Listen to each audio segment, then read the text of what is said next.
Hello there and welcome back to another edition of the Hot Lab Classic Remastered. This time we're taking a look at the 1967 Toyota 2000 GT. One of the most valuable Japanese cars ever made, although I'm sure R34 Skylines will soon be on top of it. If you ever asked yourself what was the first 1 million quid Japanese car, this is your answer. 2000 GTs are very rare and very valuable. The convertibles even more so, because yes, there is a convertible 2000 GT, maybe because a James Bond actor couldn't fit in it. But anyways, yeah, these cars are incredibly rare, incredibly sought after, because it's sort of the start of proper Japanese sports cars. From this, you've got the Fair Ladies, and then obviously their lineage goes further back than that. They race them. This is a famous racing livery. Don't ask me where it's from because I genuinely don't know. But I know it's iconic, and I know it looks good on this car. It also has fog lights, which are absolutely fantastic on the front end. So the reason this is here, well, because it's a car in Gran Turismo 2, but also because I'm interested to see how this stacks up compared to the other Toyota sports cars. Toyota sports cars around this track haven't been the greatest, so we'll see how quick this one is. Front-engined rear-wheel drive, 330 horsepower, 1,021 kilos. Those are not particularly encouraging statistics, but we'll find out how encouraging this car is. It is going to get 6 laps of the Motorsports Land track in order to set the best time it possibly can. Our current leader is the 1997 Mitsubishi GTO LM Edition, set a time of 27.223. The 2000 GT unlikely to beat that.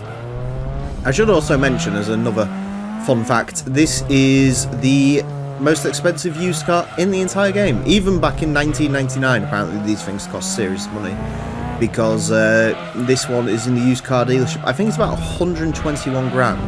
It's also insanely rare, so this is one of those cars that I've had in my garage. I think it was, honestly, this is like the 6th car in my garage, which, don't get me wrong, obviously I've owned plenty of cars before and since, because I 100%ed this save, but yeah, evidently this was a car which, rather smartly, I thought, let's grab this very early into my playthrough, just so I've always got it. I did not do the same with the 240Z, which admittedly isn't quite as rare, but yeah, that car also a little bit hard to get.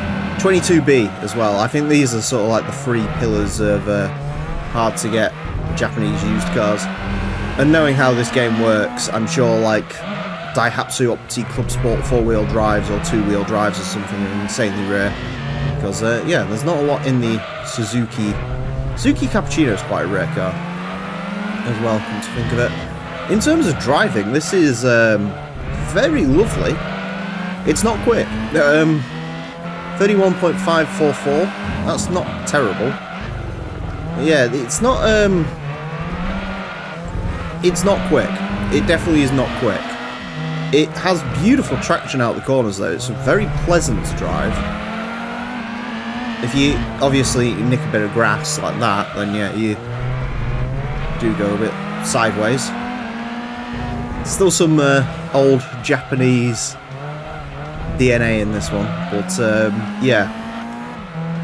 Suspension's a little bit soft. It is definitely on racing, fully customizable this. But yeah, still quite softly sprung. Something I'm sure, as people like to say in the comments, yes, you could tune out of it, but we don't do tuning on this series, and that's the point. It's Gran Turismo 2. You don't do tuning in Gran Turismo 2. Ever. It's like the golden rule. Alright. Final lap. I hope we could get some more time out of this. I would like to see it sort of early 31s. I don't know if it's got the outright pace to quite get that far up, but we will see. Ooh, that was nice for a bit. A little bit of wheel spin let go there though.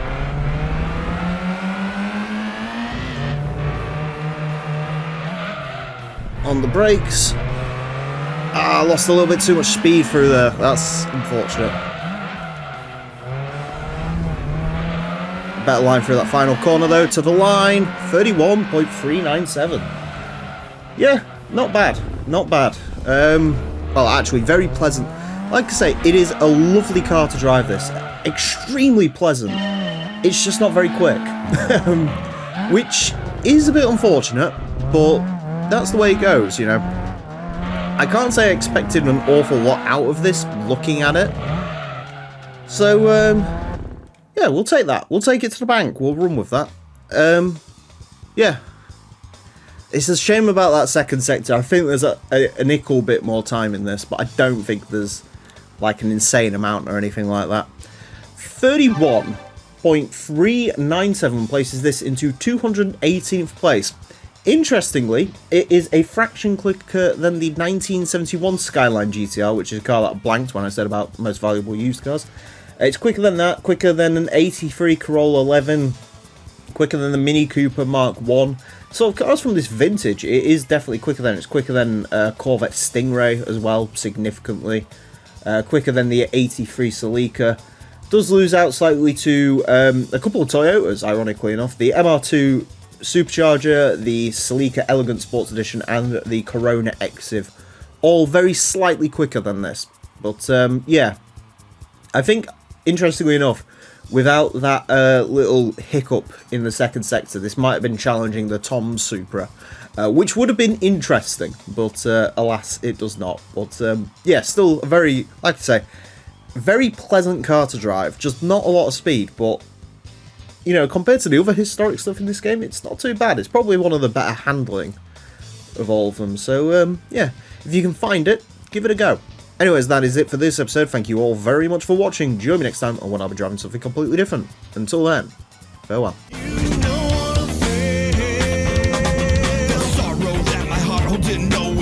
My hopes and dreams are going. I'll only got up in a wall that you are not part of. Eyes on this letter,